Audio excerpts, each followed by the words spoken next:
like to talk about the value of new life. However, the matter of the old life hasn't been completed yet, and so we'll have to talk about the old life a bit first. And so we'll be talking some more about phassa, sense contact. Yesterday, we talked about the matter of phassa, contact, and vedana, feeling. We were speaking about the 30 ayatanika tham, the 30 objects or matters of study which we must bring into our laboratory in order to research this matter of Dhamma.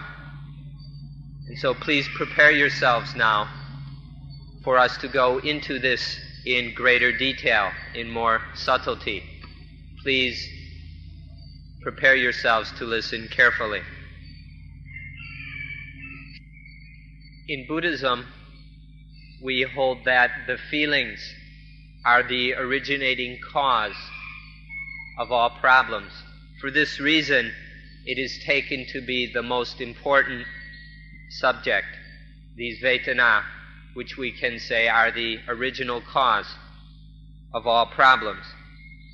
And when it's like this with the vedana, then we also must be very interested in phassa, contact, in that contact is the originating cause of the feelings of vedana. So please examine this subject very carefully, this very important matter of the feelings which are the original cause of all our problems, and phassa, which is the cause of the feelings. We need to study these feelings, the vedana, within the experience of daily life. And in that experience we can learn about the three kinds of vedana: pleasant feeling, unpleasant feeling, and neither pleasant nor unpleasant feeling. There are these three basic kinds of feelings. Please understand these things genuinely. Don't just learn their names. We need a deeper understanding of that. So examine these vedana as they're happening today in your own life. Especially examine them so you understand them in their position of being the cause of all the troublesome difficulties and hassles that arise in our lives. Whether these arise each day dozens or hundreds or thousands of times is something that you may not even know if you haven't yet examined them carefully. If we haven't been watching, then this whole matter is something which we don't know anything about. So we need to start to observe them, because these vedana are what conjure up, concoct up, stir up all the different kinds of thoughts and ideas and likes and preferences, wishes, desires, aspirations, all the various actions and intentional activities of our lives are stirred up, are concocted by these different kinds of vedana. And so we need to give them a great deal of attention. All the civilizations which have arisen on this planet have their origins in the feelings. The rise of each civilization is caused by the feelings, and the expansion and all that, the conquering, the power-seeking of all these various civilizations is also rooted in the vedana. Whatever civilization it is that has arisen on this planet or anywhere in the universe, all of them are motivated by these vedana, the feelings. All the progress and developments in modern science are also coming from the Vedana. The developments in nuclear things, in electronics, computers, in space exploration, and semiconductors, and all these things are spurred on by the Vedana because of the satisfaction that various scientists and researchers have in the various Vedana. They explore, they seek, they search for these various inventions and discoveries which will supply those feelings. And so all the progress in going into space, the projects going to the moon and even further, all of these are stirred up and spurred on by the feelings. All these things, all developments in human intelligence and human knowledge have been encouraged and conditioned by the seeking of the feelings. Even the very fundamental evolution that we call bioevolution, even this is rooted in the feelings. When one level of life evolves into a higher level, this change, this mutation is stirred up by the feelings, by the Vedana, this feeling or awareness which leads to desire, to want. And so then the organism goes through various changes to achieve its wants. This is caused by the Vedana, by the feelings. All these different actions and progress within life can be traced to the Vedana and the desires caused by the Vedana. If you go back and examine all the stages of evolution of life on this planet, you can see this crucial role which the Vedana, the feelings, play. The basic principle of all this is that the feelings give rise to need or want or desire, which in turn gives rise to activities. And from our actions and behavior, there come certain results, which lead to further feelings. And so there are the feelings causing desires and wants, which further cause action, behavior, all the different activities of our life, which bring about the various results and effects which occur within our lives. This happens in all situations, even in your own case, those of you who are traveling around the world in order to study and learn. This too is happening because of the feelings. All the feelings are leading, even the feelings which haven't arisen yet, those that are still in the future. Nonetheless, we can conceive of them, we can hope for them, we can expect them. And then this leads to desires for those feelings which haven't come yet. And that desire leads to all kinds of actions and so forth. So there are these three basic levels taking place. First there is patsa, sense contact, which causes feeling. That's the first level. And then feeling conditions want and desire. And then want and desire conditions activities, actions and behavior. And this is the third level. All the things we're doing, everything can be traced to the Vedana, to the feelings in this way. The feelings are the basic impulse behind all our movements and all the things we try to do in our lives. When we're sitting here and we feel uncomfortable, that is the impulse that causes us to move our body in order to change the feeling that is taking place. In this way, and in similar ways, the Vedana are the basic impulse leading to all the movements, all the desires, all the wants, all the change that occurs in our lives. Always searching, always looking to get certain kinds of feelings and avoid other kinds. In this way, all the different kinds of human awareness are affected and influenced by the feelings.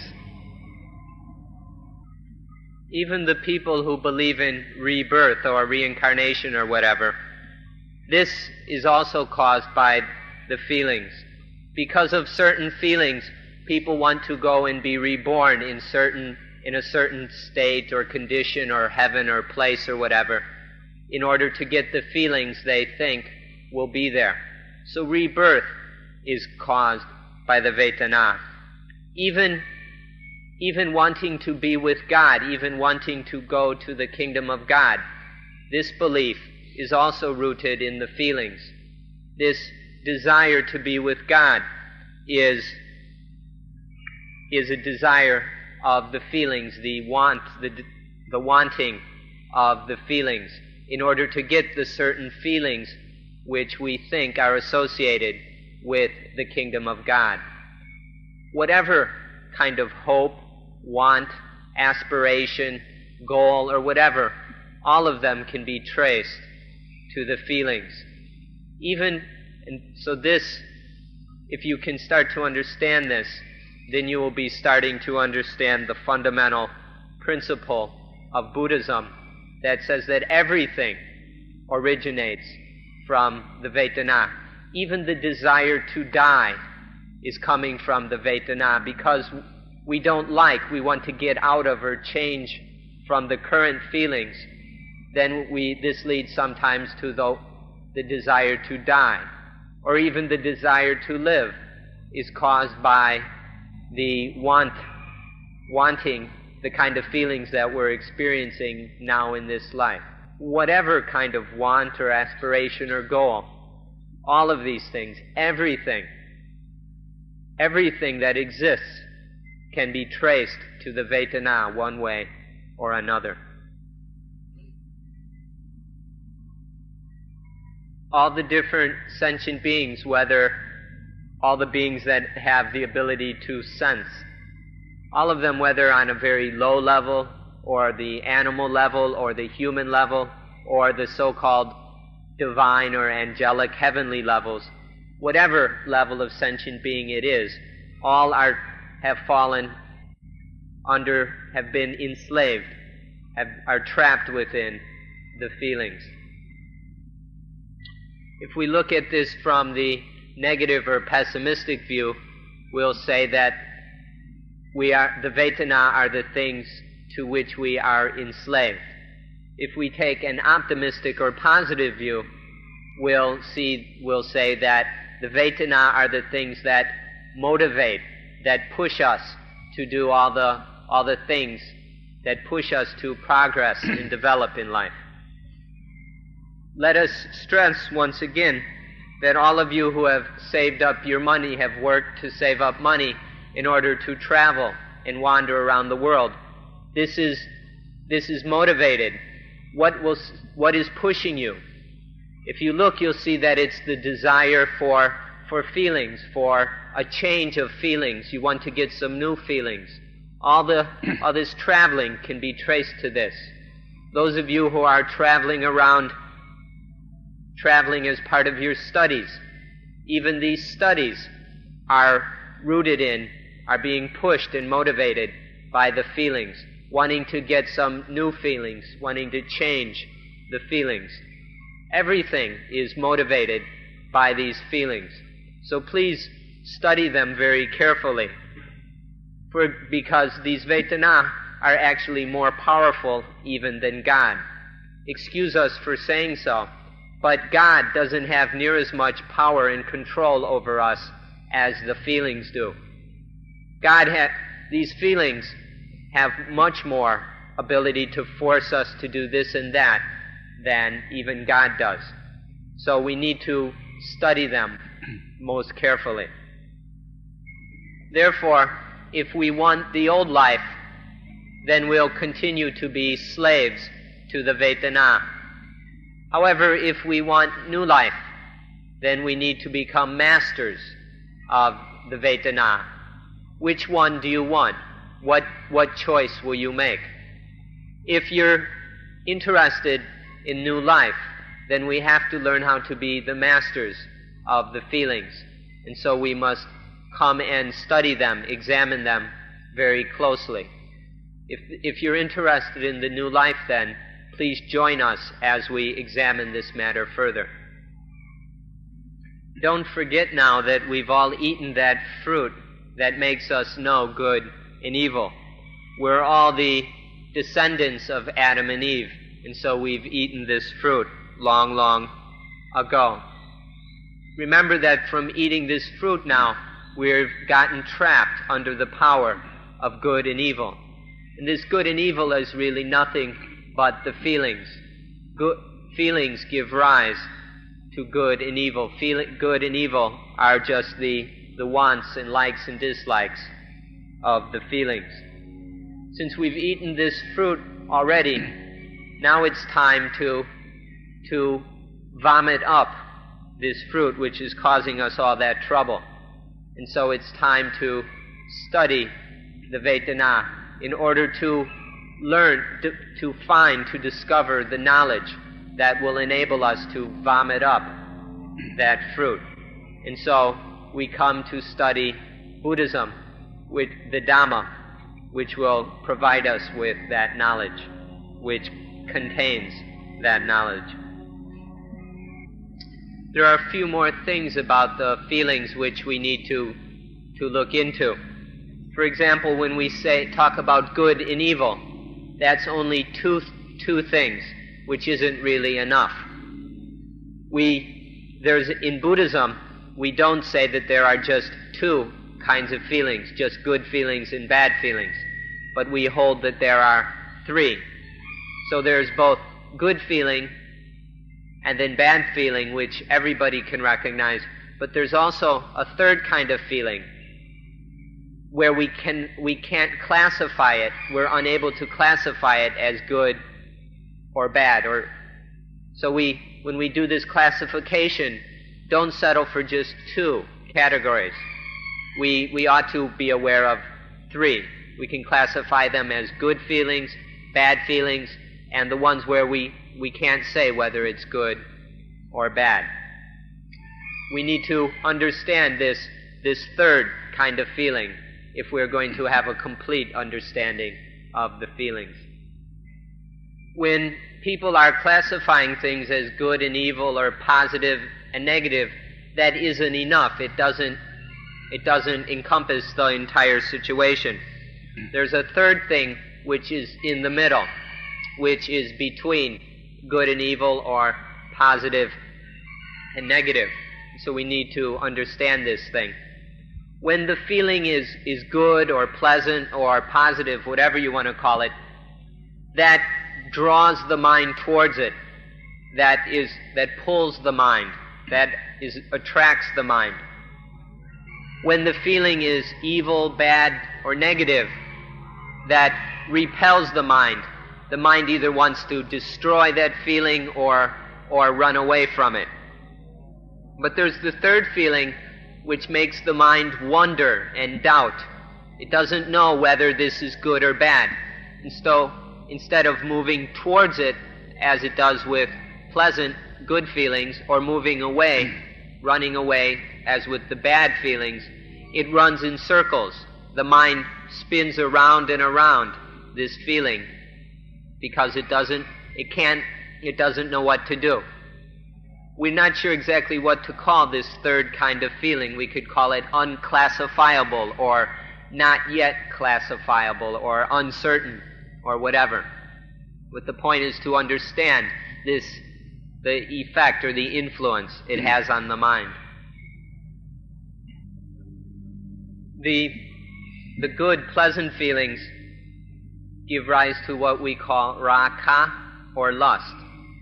The bad feelings cause tosa, anger, hatred. And then that third kind of feeling, that unclassifiable kind, gives rise to what is called moha. Moha is delusion, confusion. Raga, tosa, moha, these are the three defilements, the three things that dirty up and pollute the mind. These three impurities are caused by the different kinds of feelings. The good feelings, the happy feelings, the nice ones, condition raga, lust, or lobha, greed. That's one kind of defilement. The second kind of defilement is conditioned by the bad feelings, and that's where anger and hatred come from. And then that third kind of feeling, which we should call not yet positive or negative. This is a better way to say it than to say between positive and negative. The feeling that is not yet positive, not yet negative.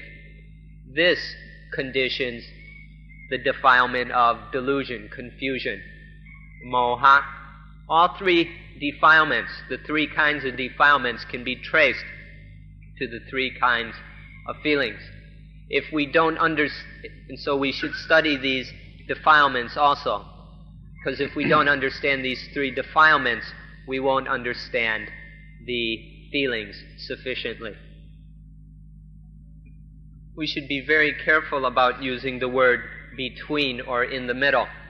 When we say the third kind of, when we said before that the third kind of feeling is between the good ones and the bad ones, that's dangerous. That can lead to misunderstanding.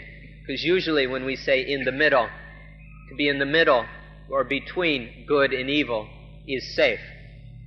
But this third kind of feeling isn't safe. It's not really in the middle. So instead, we'll use the words not yet classifiable or unclassifiable. We're not exactly sure. We're not that good at English, so we're not sure what English word to use. But we know the Pali word, and we're very expert at the Pali language.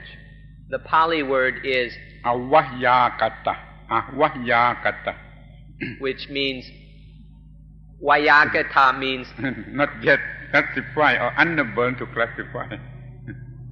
Not Vayagata, classify or describe. What? Vayagata means unable to categorize, classify, so forth. So we'll use this explanation for that third kind of feeling. Don't think that it's in between the good and the bad, because that won't be a proper way to look at it and will lead to misunderstandings. Now we should understand, if we begin to understand these three kinds of feelings correctly, then it will be very simple to understand the defilements, the kilesa. We can understand all the things that defile and pollute the mind if we understand these three kinds of feelings. The first kind of defilement pulls the mind, attracts the mind. The second kind of defilement is pushing away. And the third kind of defilement is running in circles. These three kinds of defilement are another thing that we need to consider and understand. And this is included in our study of the feelings. So why don't you all get together, have a meeting, and try and figure out what English term to use for this third kind of feeling. This kind of feeling that is not good and it's not evil, but it's not in between. Some people are using the word neutral feeling, which is to completely miss the point. That word won't do at all. We need some word to, and maybe you can help to find the word that expresses the inability to classify this kind of feeling as good or evil. It's like not being quite up to the mark. To be good or evil, it has to have a certain amount of, it has to be clear enough, this way or that way. But when it's not quite up to that mark, then we're unable to classify it one way or the other. So please get together and find the correct term to use, and then make this term known within academic circles, within the people who are talking about such things, because to talk just in terms of positive and negative or good and evil is too shallow, is too limited in understanding. So you can all help to correct this limitation. The thing which we need, which we require, is not between these feelings or caught up in them, but it's above them, it's beyond them. We can say that it's ultra-mundane. To be between these feelings is still to be trapped under their influence. And so, look carefully until you can realize that what human life requires and needs is to be above these feelings, beyond them, to reach a level that is, we could call ultra-mundane. All these feelings give rise to desire. The positive, good feelings give rise to the desire to be, to have, to get, to own. It draws in the mind, it pulls in the mind. There's an attachment that's drawing in the mind so that the mind wants to get or have or be that feeling. If it's the unpleasant, negative, bad feelings, then it pushes the mind away. And then the mind doesn't want to be, doesn't want to have, wants to get rid of, wants to destroy that thing. So there are these two kinds of desire. With the third kind of feeling, the one that is neither good nor bad, the kind that is unclassifiable, then the mind wants to know. It wants to know what it is. It's confused, it's uncertain. And so there's an equally powerful desire, the desire to find out what it is, to know what it is. This is the doubt that is always troubling us. This kind of desire is just as powerful and dangerous as the other kinds. And so all of the feelings are giving rise to desires. This third kind of feeling can cause all kinds of problems, just like the other kinds of feeling. When there is this unclassifiable feeling, then there arises fear sometimes, or we don't know whether we want it or don't want it, and this can cause fear. It leads to uncertainty and doubt. Uncertainty and doubt are also defilements. These disturb and trouble the mind, just like all the other defilements, such as anger and greed. When the mind is troubled by this defilement of uncertainty, then that is the old life. But when in the new life the mind is completely freed from, it's spotless, completely unsoiled by uncertainty and all the other defilements. This is the state of mind that we all require. And to achieve it, we must understand these feelings.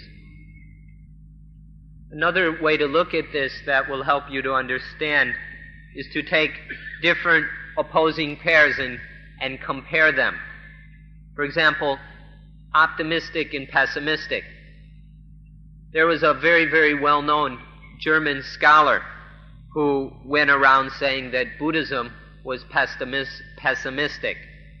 This statement is very unfair. It doesn't do justice to Buddhism at all. Buddhism is beyond both pessimism and optimism. It's neither of them. Nor is it between them. It's above and beyond them. Buddhism is a third thing, which is neither pessimistic nor optimistic. We can call it tathata, or it's Buddhism, instead of being one of these extremes, is just like that, or thusness, suchness. This is probably a new word for most of you, and you may have trouble understanding it right off the bat. But thusness is neither this nor that. It's neither good nor bad. It's just that. It's just thus. Thusness, or suchness. This is the third kind of thing which you should understand, which you should try to understand. This thing that you maybe have never heard about, in Pali it's called tathata, or tathata. We can use either of these pronunciations. It means in Thai chen nan eng, or just thus like, or just like thus, like that. It's not here nor there, it's just like this, just like that. Or thusness, suchness. It's neither pessimistic nor optimistic, but is beyond both pessimism and optimism.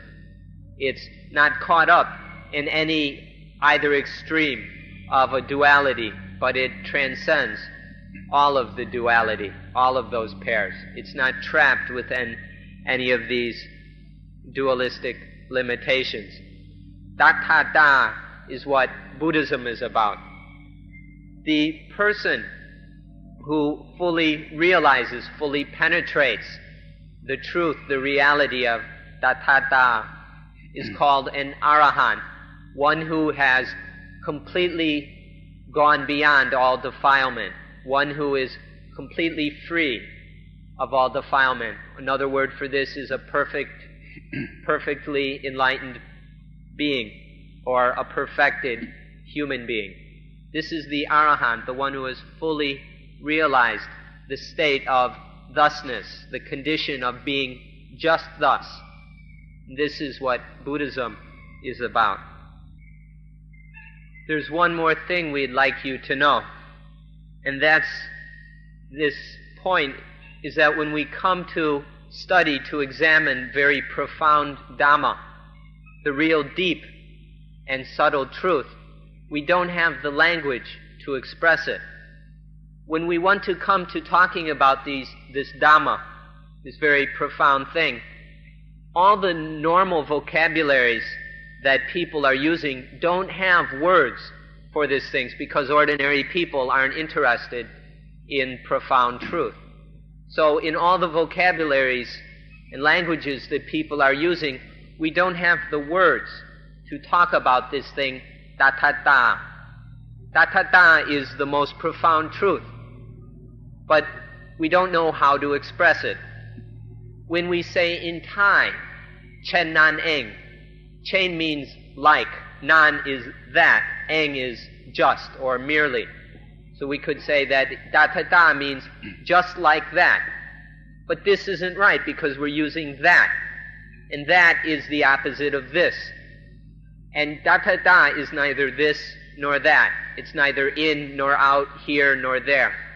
Tathata has nothing to do with any duality. It has nothing to do with this or that. But we don't know what words to use. We're trapped because language doesn't have the ability to express such a profound thing as Tathata. So we say just like that. Maybe we can try the word thus. Thus is neither this nor that. But don't put it between this or that. Put it above, transcending, beyond, above, completely unrelated to and separate from this and that. If you can understand thus in the proper way, maybe we can try this word. But it's still just words. So we're always trapped this way. Tathata is the heart of Buddhism. If we're to understand these feelings, we need to penetrate to the reality of Tathata. But this Tathata is not this or that. It's not in or out. It's not up or down, above or below. It has nothing to do with any of these dualisms, with any extreme position. As soon as we think it's this or that, we haven't seen Tathata. If we think, I do something or someone else does it to me, this is wrong, and this is not realizing Tathata. To think that something is good or bad is to overlook Tathata. Tathata has nothing to do with this or that, in or out, up or down, good or bad, me or you.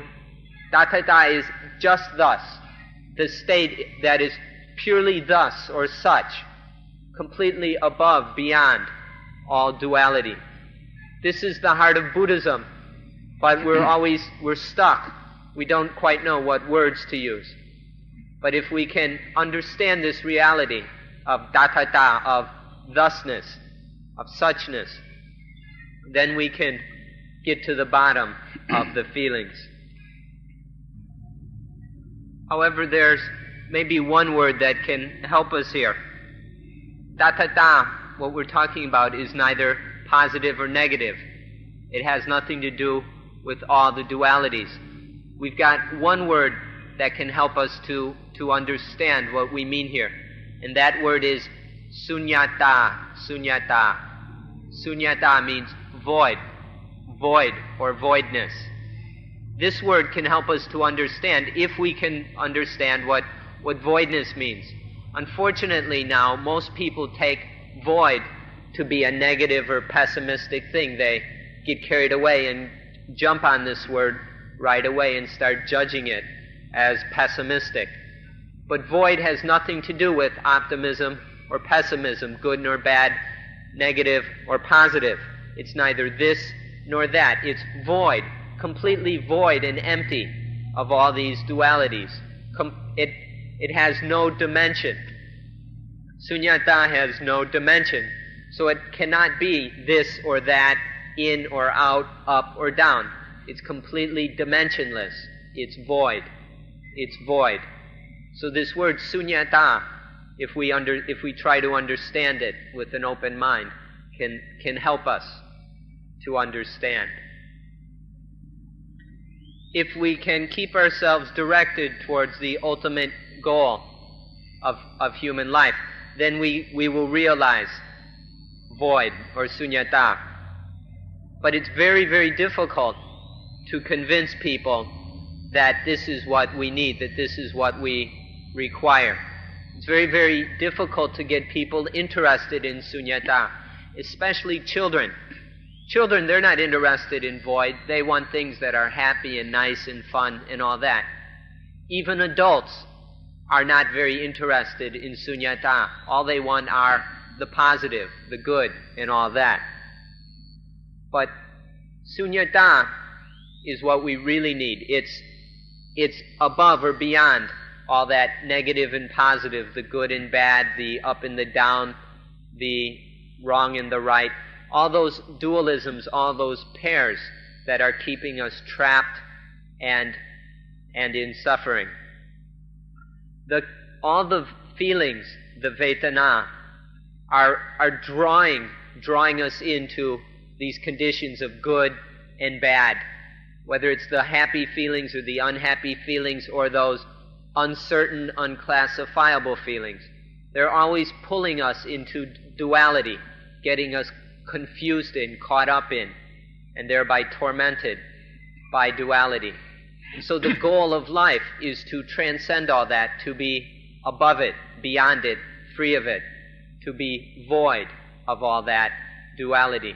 This is sunyata. This is the goal of our lives. If we can realize, if we can understand and realize this goal, then we will be able to completely control all the feelings. When the mind is void of all that, the feelings have no power and influence over that mind. All of you now who are world travelers, students, traveling around the world, what are you looking for? Are you looking for voidness or for utmost positivism? Are you looking for the highest kind of the positive, of the highest good, the supreme good? Or are you looking for voidness? What is it you want? What is the object of all your travels and searches? And can you see the difference between these two things? If what we're after is voidness, then we'll be looking for something that is neither utmost positiveness or negative in any way. Something that is neither right nor wrong, good nor bad, desirable or undesirable. All these likable, unlikable, and all these dualistic things. Voidness is not trapped within any of that. If we use the word tathata, which includes just like that, then we're still limited by this word that. because it's neither that nor this. It's neither this or other. It's not other than that or other than this. It's just, you can't use any of these words. It's very difficult. But if we can realize what we mean by sunyata, voidness, void of all those dualisms, this is the supreme freedom. This is the highest, the most perfect independence, is sunyata. If we can understand and realize, penetrate to this feeling of sunyata, the feeling of sunyata, then all the other kinds of feelings, the positive, negative, and who knows what kind of feelings, will not be a problem anymore. Freedom and independence are within voidness. When we understand this freedom of voidness, then we can understand Nibbana, the goal of Buddhist practice. But now we're all stuck.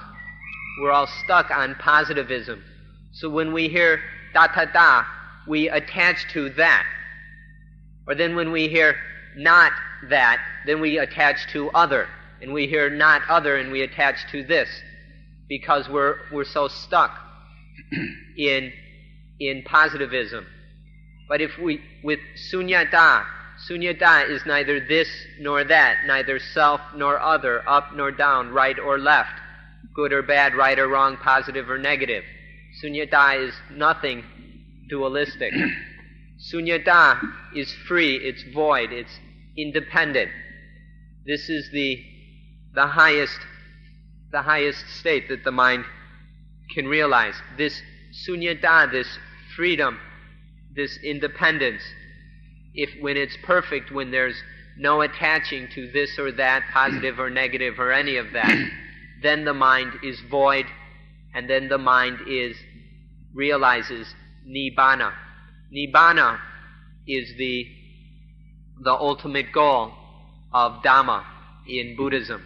The Buddha said that Nibbanang paramang sunyang. Nibbana is the supreme void. Nibbana is the utmost voidness. This is the ultimate goal of the study and practice of Dhamma within Buddhism. You need to be very careful that you don't confuse voidness with nihilism. Some people say that this teaching is nihilistic, which is a completely wrong understanding. Voidness has nothing to do with nihilism, but because although things are void, there are still things there. There is still something taking place. It's not nothingness. It's not emptiness, which are some of the wrong interpretations of sunyata. Sunyata is not nihilism. It's not nothingness. It's not saying that there's nothing there, that there's just a vacuum or complete emptiness. Voidness means that there are things. There are things that need to be done. There are relationships. There are interactions, connections. There's all these things, but it's void. It's void of good and bad, right and wrong, up and down, left and right, this and that, in and out. But there are still things there. It has nothing to do with nothingness. It doesn't have anything to do with emptiness. So please don't misunderstand sunyata as some have done. It has nothing to do with nihilism at all. Now that we understand voidness, sunyata, let's go back and take another look at the feelings. These feelings, when they arise, are void. They're neither I nor mine, self nor soul. They're not atta or auto or atman or spirit or self or any of those things.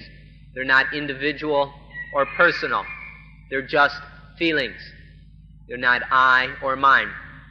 But excuse us for saying so, but we're all ignorant. We're very foolish, sometimes even stupid, and we don't understand things correctly. So when there is contact, patsa, in the presence, if there is ignorance at contact, then there will be ignorant feeling. And then we get caught up in the positiveness or negativeness or the uncertain, whether it's positive or negative.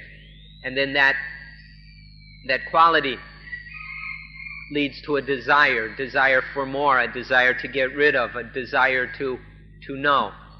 And that desire leads to attachment. The mind follows through on this tendency of the ignorant feelings, gets caught up in the feelings, becomes trapped with all that. And this leads to attachment. And we take things to be I and mine. We attach to them. We regard them as I and mine. And when this happens, patsa feelings and all these desires become heavy burdens. When attachment, when the egoistic attitude towards things arises, all these things become heavy burdens upon the mind. And this weighs down life and makes it heavy. When we realize this, we have to ask ourselves, how are we going to get rid of these burdens? How are we going to drop them? The answer is in not being ignorant about the feelings anymore, to see them as they are, as void, to see the voidness of the feelings instead of clinging to them as I and mine, as positive and negative or unclassifiable, but we still want to try and classify them. If we see the feelings as void, then that ignorance won't take place and life won't become a burden. If we're tired of carrying this heavy weight around with us, this is how to let it go. The difficulty, the problem, the trouble with all this is that at the moment of contact, we're ignorant, and so there is ignorant contact, ignorant feeling, which leads to foolish desires and all the stupidity of that. This happens, the reason this happens is because there is no wisdom. When there's no wisdom at contact, then the feelings are not wise and the wanting is not wise. And if the wanting isn't wise, it becomes defiled under the influence of positivism and negativism. So what can we do about this? What we have to do is develop the correct wisdom to be there at the moment of patsa. And then there will be wise patsa, wise contact, wise feelings, and wise want. The reason we lack the wisdom we need at contact is because we haven't studied this matter. Ignorant means not knowing. We don't understand this because we've never taken the time to study it properly.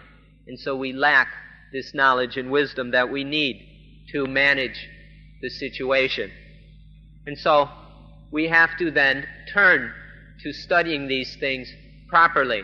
We need what is called meditation, or we prefer mental development. If we develop the mind correctly through using the power of concentration, then it is possible to develop the necessary wisdom that needs to be there at the moment of contact. So through correct Buddhist meditation, there will arise the wisdom that allows us to govern the contact so that only wise feelings and wise want arises. But another part of the problem is that even if there is some wisdom, often the wisdom isn't there where it's needed. It's not right there at the moment of contact. It's too late. It misses the mark. And this is because sati, mindfulness, is missing. And so this is why we practice mindfulness of breathing. If we practice mindfulness of breathing as the Buddha taught, then sati, mindfulness, will be quick enough, fast enough, agile enough, expert enough to transport wisdom to the contact. So through mental development, we train wisdom and mindfulness. And then there's enough wisdom and mindfulness is quick enough to bring wisdom right there at the moment of contact. And that will prevent, and then there's no ignorance. If there's no wisdom, then there must be ignorance. But if there is enough wisdom on time, then the contact will be wise, and it won't get caught up in positivism, in negativism. It won't become a basis for attachment. So there are at least 4 things then that we need to have. We've already mentioned sati, mindfulness, and wisdom, panya. These are 2, but there are 2 others that make up a set of 4 things that are needed to make sure that phassa never turns into any problems or hassles. So first there must be sati, mindfulness, to transport wisdom to the contact. And then that wisdom becomes attentiveness that oversees, that guards over the situation and doesn't allow anything to go wrong. And then samadhi, the power and energy of a mind that has been collected and focused. These 4 factors, mindfulness, wisdom, attentiveness, and concentration, work together to oversee, to guard over the contact, and then the feelings, and then the wanting that arises from the feelings. And all of these will be correct. They won't fall under the influence of good and evil or uncertainty of whether it's good or evil. Those problems won't occur. The mind can remain void and free. And so phassa will not turn into suffering, and the old life will not trouble us anymore. We'll do this in a very easy way, so that it's a very simple way, so that it's easy to remember. It's like we have 4 friends. There are 4 people who are our very, very best friends. The first friend is mindfulness. The second friend is intuitive wisdom, panya. The third friend is attentiveness, sampajanya. And the fourth friend is concentration, samadhi. These are our 4 best friends: sati, panya, sampajanya, samadhi, or mindfulness, wisdom, attentiveness, and concentration. Whenever any situation arises, and by this we mean the very moment of contact, it's a very specific moment. At that moment of contact, when it arises, then our friend mindfulness runs and gets our second friend, wisdom. Mindfulness runs and gets wisdom and brings wisdom here. And then once wisdom gets to the contact, wisdom changes, transforms into attentiveness. And attentiveness guards over, watches over, oversees the contact. If attentiveness doesn't have enough strength and power, then the fourth friend, concentration, helps, gives enough power and energy to do the work that needs to be done. So when these 4 best friends of ours, mindfulness, wisdom, attentiveness, and concentration, come together and help us like this, there's no way that phassa can be a problem, because our 4 friends are watching over it and taking care of this situation for us. So we need to have these four friends. Without these 4 friends, we'll be lost. But with these 4 friends, phassa will never be a problem for us again. So we have to try our best to have these 4 friends. We have to put forth great effort to do what it is necessary to obtain these 4 friends. And then these 4 friends must train themselves, must be exquisitely trained and in shape in order to deal with, in order to manage phassa, that sense contact, the seeing, hearing, smelling, tasting, touching, and all the mental things. When these 4 friends are expert in doing their jobs and performing their functions, then phassa is no problem. As soon as a contact occurs, sati, the first friend, mindfulness, brings wisdom, the second friend. And then wisdom just, the friend that is called wisdom, just drives away any value that feeling might have.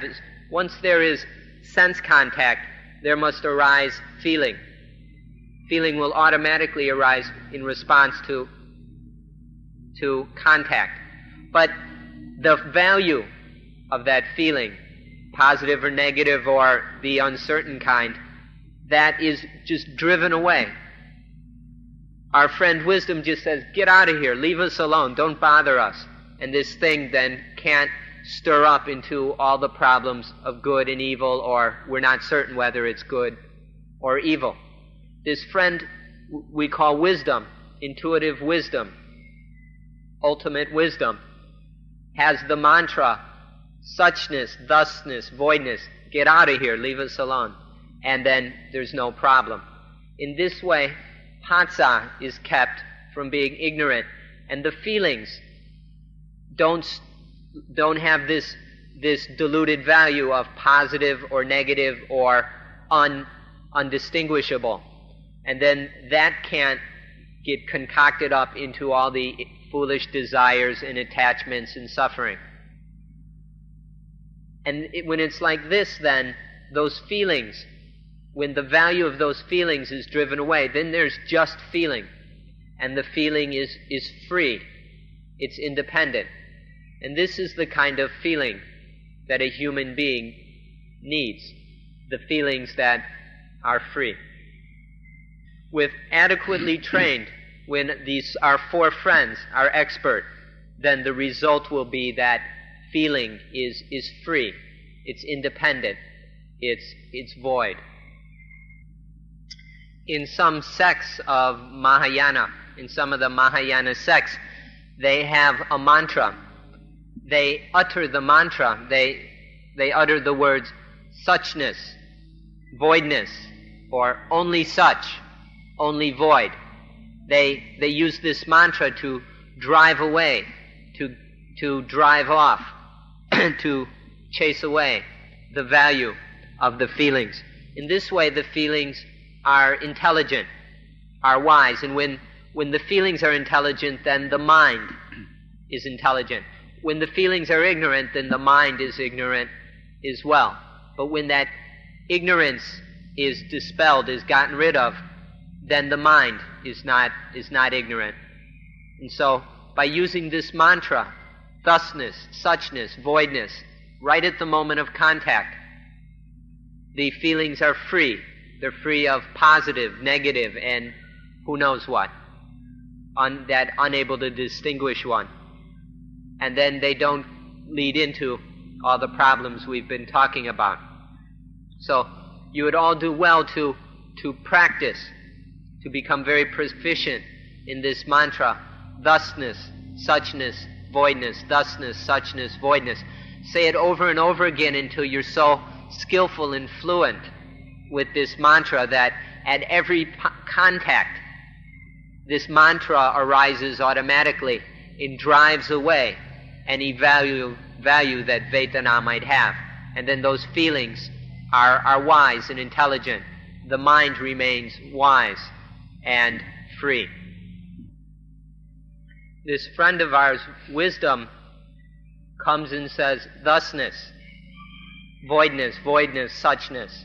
Every time it comes, it brings these words and keeps Vedana from being ignorant. Whenever there's the experience, then mindfulness brings our friend wisdom. And then wisdom prevents the feelings from being ignorant. Without wisdom, we have the tendency to turn feelings into good and bad and who knows what, positive and negative, likable and dislikable, lovable and hateful and all that. But when there is wisdom there, wisdom just says thusness, suchness, voidness, and doesn't give any opportunity for foolish feeling to occur. And then when the foolish feeling doesn't happen, then there isn't foolish want. This foolish want, when there's no foolish want, then there's no desire. Or in Pali we use the word danha. Danha, I prefer the word craving. Craving is always foolish and ignorant. It's blind desire, blind want. And so when there's No foolish desire. There's none of this craving. And then craving doesn't drag the mind along after that desire and get into all kinds of trouble. So when wisdom, our friend Panya, comes in and says suchness, voidness, there's no opportunity for the value of positivism and negativism and uncertainty to arise. And then there's no danha. Whenever there's foolish feeling, then there arises danha in some form or another, wanting to get rid of, or running around in circles in confusion. But through wisdom, there's no danha. Instead, there can be wise feeling and then wise want. There's a very important distinction which many people fail to realize between craving, blind desire, and wise want. When want is wise, it's not selfish, it's just wanting what we need, wanting to be free of the defilements, wanting to be free of foolish want, wanting to end suffering. This is wise want, and it doesn't cause any problems. But when wanting is foolish, is ignorant, is blind, then we call it craving, and that leads to attachment and drags the mind into all kinds of suffering. So we need to do what is necessary to have wisdom at the moment of experience, of sense contact. But nowadays we don't have any mindfulness, we don't have any wisdom, we don't have any attentiveness, and we don't have any concentration. So contact is foolish, the feelings are stupid, and there's all kind of blind craving and desire. And the result is we suffer. So let's train ourselves, train these four friends, so that there will be wisdom strong enough, quick enough, right there where it's needed to keep everything wise and clean and pure and cool. When we have these four best friends that a human being can have, when we have these four very best friends that are strong enough, quick enough, proficient enough, fast enough, expert enough, then patsa, then we can control, we can regulate, we can manage patsa. And then we can manage the feelings. And then when we can manage the feelings, when we can control the feelings, we can manage everything. Earlier we said that everything has its source, its origin in the feelings. Everything, with no exception. All the things that happen in our lives, these are grounded, are rooted in the feelings. When we can manage, when we can control these feelings, then we can control everything, and nothing will be a problem for us. Excuse us when we speak directly like we've been doing. Please don't take it as an insult or as as if we're putting you down. But when we say that, because we want to tell you that if we can regulate, control the feelings, then we can control God. God is able to make all kinds of things happen that we don't want. But when we can manage the feelings, we can manage everything. And then we can manage God. God won't be able to cause anything that we don't want. This is possible when we can manage the feelings. So please find these four best friends that a human being can have, in order that you can control the feelings and control everything, even God. Please understand these words that we've just said very, very carefully. Don't allow yourself to misunderstand them. Be very careful to understand what we mean when we say that when we can manage the feelings, we can manage everything, even God. When we can control, regulate the feelings, we can regulate everything, including God. When we say this, we mean that we can control the personal God. All of us, the only God we know is this personal, anthropomorphic kind of God that creates things and destroys things. This God that we all have is itself is nothing but the feelings. It's the feelings that creates everything. It's the feelings that destroy everything. This is the meaning that you need to grasp when we say that by controlling the feelings we can control everything. We're not talking about the impersonal God, but we're saying that that impersonal God, which is all that anybody knows, that is nothing but the feelings. So by controlling the feelings, we can control this God. When we talk like this, it may sound as if we're just making fun, or just teasing, or maybe that we're being ignorant. But in reality, this is a very profound fact, and we're doing our best to make it clear to you. By controlling the feelings, we can control even God. We're not speaking in an arrogant way at all. This God that you know is merely the influence of the feelings. The God that everyone is talking about is nothing but the power of the Vedana to make us do this and do that. That's all that people mean when they say God. And so, when we say we can control this God, we're just saying we can control the feelings. There's nothing arrogant about this statement at all. It's a fact which you can realize for yourself. Please do what you need to do to realize this important truth. When there's no wisdom at contact, then the feelings are ignorant. And the ignorant feelings stir up ignorant want, desire, craving, blind want. And this is God. God, this ignorant want, leads to all the actions and behavior that we do. It's what ignorant want, craving, forces us to do all these things. And so that desire, that craving, is the meaning of God. God is what makes us, that forces us, makes us to do things. That is God. When we can control feeling, then we can control God, because by keeping the feelings wise, then there is no craving or blind want to force us to do this and that, to chase after things, to run away, and so forth. When we can control the feelings, then there is instead what we can call right aspiration. When the feelings are wise, then they lead to wise or right aspiration. This is completely different than foolish want, blind want, ignorant want, and all that. Right aspiration is to know what needs to be done, and just to do what needs to be done. And there's no foolishness or blindness involved in that.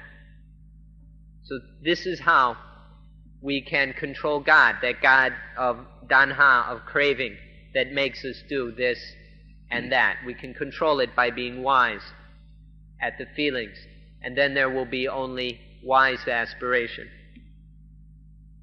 If we can do this, if we have studied and understood the Vedana, the feelings, sufficiently on this very profound level, then we will be able to practice in this way, and then we will receive the benefit, the fruit, the advantage of having only right aspiration and not being under the control of blind craving.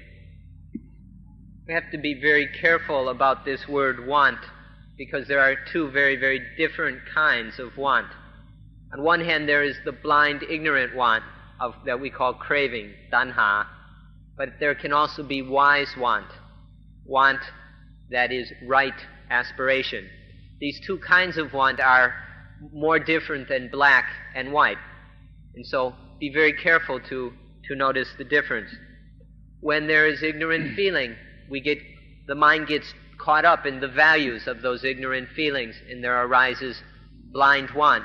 And then that ignorant God goes berserk, trying to make us do all kinds of things which we really don't need to do, because they always bring us suffering. But when it's wise feeling, when there's wisdom, when these four very good friends are there to make sure that there's wisdom at the moment of contact, wise feeling is no longer caught up in positive and negative. The mind doesn't get trapped in that. And so we can control the feelings and control that want, that craving.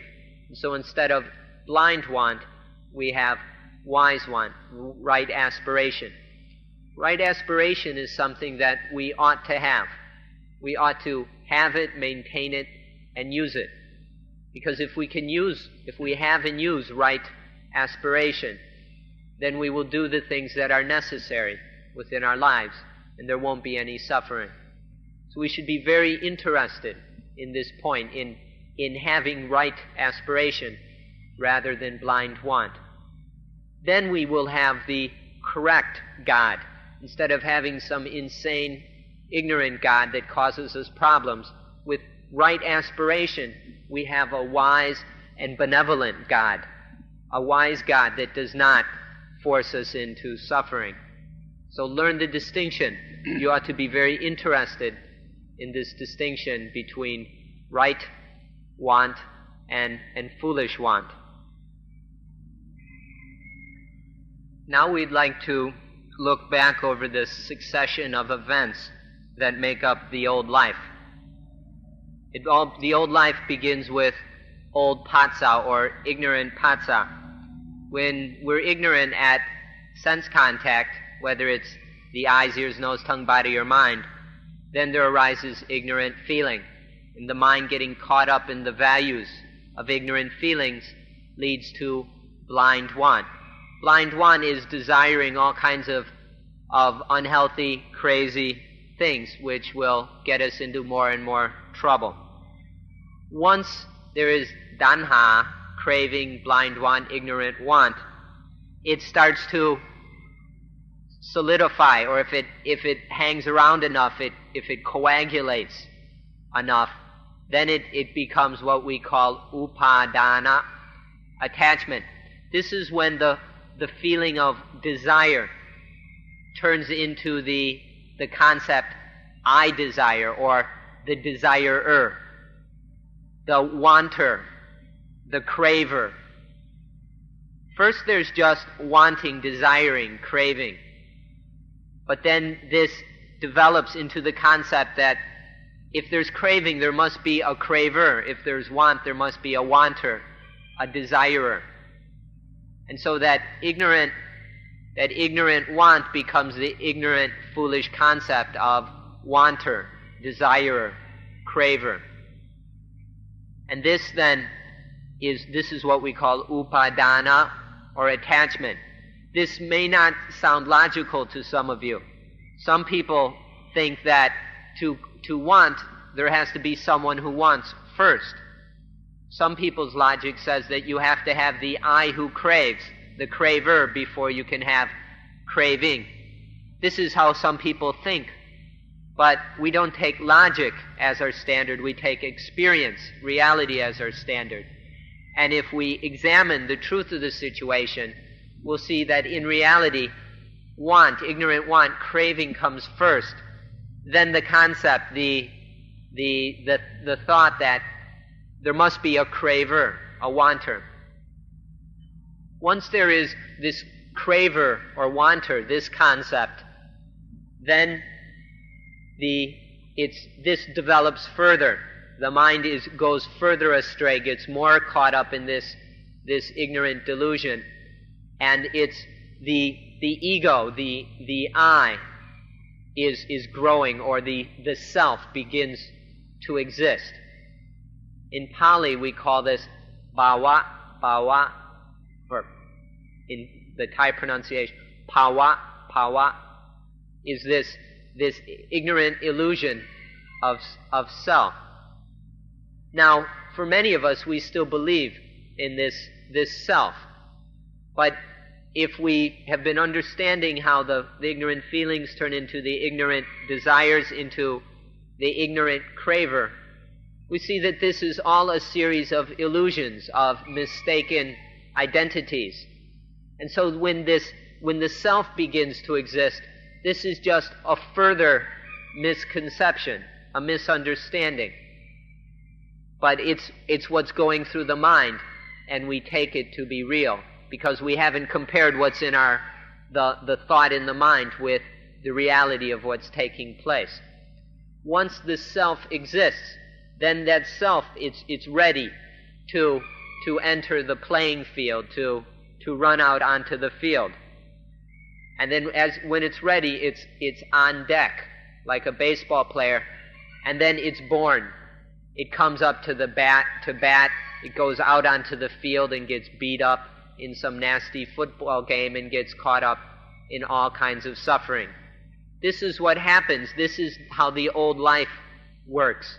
This series of events: ignorant contact, ignorant feeling, ignorant desire, attachment, existence, and then the birth of the self. Not the birth of the body, the birth of the ego within the mind. And then it runs out on the playing field. As it is born, it runs out on the playing field and gets caught up in all that chaos and suffering. This is how it works. You can see the progression of events as the mind gets further lost in this illusion. You can see how that ignorant, there's that ignorant craving, that ignorant desire. This is like breeding or mating between two animals. That ignorant desire, that sexual desire. And then this leads to the thought of the craver, the concept of the desirer. This is like conception, when the sperm and the ovum, when the sperm fertilizes the ovum, then you have conception. And then the fertilized egg gestates, and existence, pawa, which comes out of that attachment. Pawa is like gestation. The embryo is growing in the womb. And then, as this embryo grows in the womb, it's full-born, it's full-grown, or it's fully developed to be born onto the playing field of life. This is all happening in the mind. It's the self is developing. It's the self that is born. And it all began with ignorant contact leading to ignorant feeling. This is what the old life is like. If we've seen the suffering involved in this old life and we'd like to be free of it, then we have to understand this succession of events that gives rise to the birth of the ego, of the great I am. If we can understand this, then we'll have the knowledge we need to get free of that old life. So when it's the old life, there's ignorant feeling, ignorant want, ignorant attachment. Attachment is always ignorant. And then existence and birth. The ego is born. There's the I, egoism, selfishness is born. And this always leads to suffering, to dukkha. But in the new life, it doesn't happen that way. There's feeling is kept under control. Feeling remains wise. And so feeling only leads to wise aspiration. And wise aspiration doesn't turn into attachment. Wise aspiration, it just stops there. It stops with wise feeling and wise aspiration. That's enough. We don't need any more than that. We don't need the attachment. We don't need that egoism and selfishness and the birth of the ego where it runs out on the playing field to get beat up. We don't need any of that. It just stops there at wise feeling and wise aspiration. This is the new life. When there's sufficient knowledge to control vedana, to oversee the contact, the sense experience, then the feelings don't get lost in the values of positive, negative, and uncertainty. And then it's free. In the old life, its ignorant feeling is always leading to the birth of the ego, to the birth of the self, to I, to me, to mine, and all of that. And every time that this egoistic birth takes place, there will be suffering. It can happen tens, hundreds, thousands of times in a day. and every time it happens, it's suffering. That's the old life of ego birth, of pain, of sorrow, of suffering. But in the new life, it just stops with wise feeling and wise aspiration, and there's no ego. Ego, self, and all that illusion isn't conjured up, isn't stirred up. There's no ego birth, there's no selfishness. There's none of these crazy thoughts about I and me and mine and all the selfishness that comes from that. And so that life is free. It's peaceful. It's wise. There's no problems. The old life is always leading to ego and to suffering.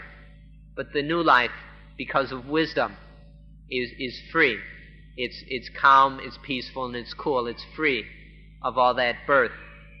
The old life, when there's all that birth, it becomes, when there's birth, there's anything that is born has to get old, it gets sick, and it eventually dies.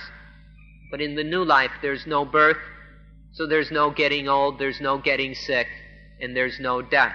The new life is free of birth, aging, illness, and death. The old life is trapped within these worldly conditions, but the new life is free of all that. This is the meaning of Nibbana, the supreme thing, the highest goal in Buddhism. In the new life, we can realize Nibbana. There is total freedom from birth, aging, illness, and death. We hope that you are interested in this new life that is not trapped under birth, aging, illness, and death, and all the suffering that they bring. Physical birth, the birth of these bodies out of the wombs of our mothers, is no big deal. It happens once in a lifetime, and so it in itself is no problem. Being born physically is no problem. It's just an event that happens to all of us. But there's another kind of birth, which is the birth we've been talking about. This is spiritual birth. When we talk about spiritual birth, we mean the birth of the ego, the self, of the concepts, the thoughts of I am, of egoism, self-centeredness, of selfishness. This birth of the I, the ego, the self, the soul, within the mind, is what we mean by spiritual birth. It has nothing to do with the body. It's a birth in the mind. It happens over and over again throughout our lives, many, many times, hundreds, thousands of times each day.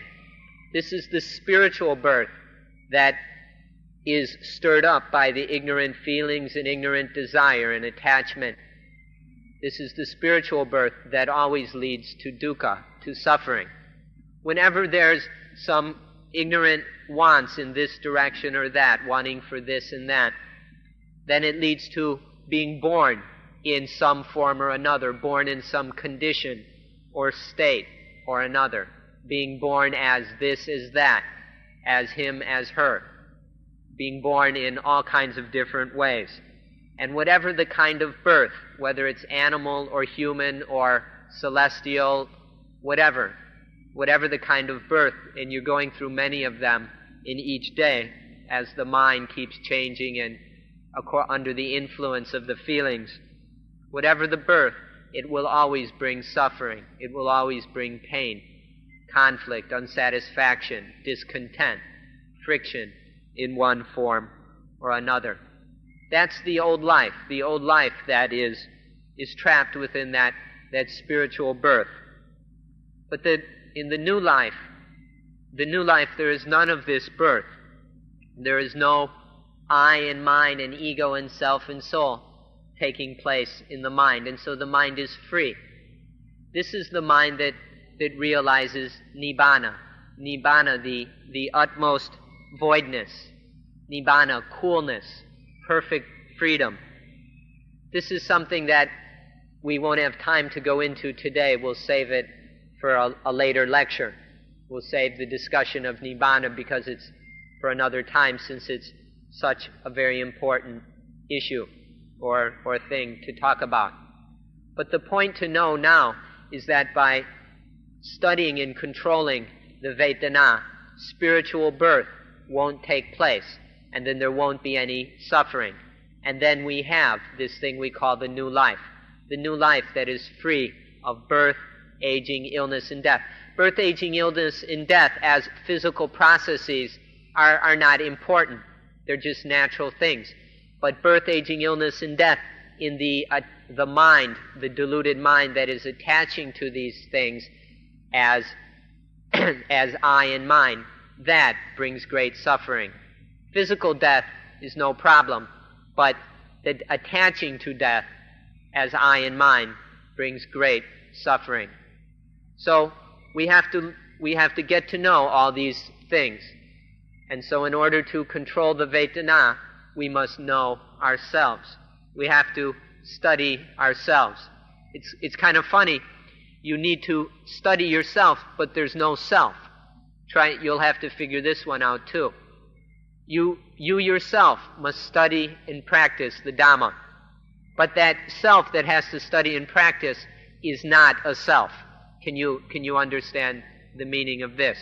The self that is not a self must study and practice the Dhamma. You have to know what our life is, where it comes from, where it's going, what this process of life is, what makes it up. We've been talking about these things in order to help you to know yourself, to understand yourself, in order to have sufficient wisdom to keep the feelings under control, to prevent attachment and spiritual birth and all that suffering. This self-knowledge, this self-understanding is not something that you can get from books. And listening to a lecture like this will not do it either. Just reading and listening, or even just thinking logically, will not bring you the knowledge of yourself that you need.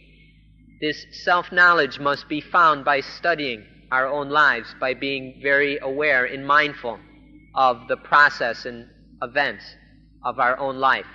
And only in this way, not by listening, not by reading, but only by studying our own lives, the reality of them, can we have the true self-knowledge that is genuine wisdom, which can keep the feelings under control so they don't get caught within the power of the positivism, negativism. So we can see it all as just thus, as voidness. And then the mind is free and realizes Nibbana, the highest fruit, the highest benefit that life can bring. The only thing that is really worth having, the only thing that's really worth aspiring toward is this Nibbana.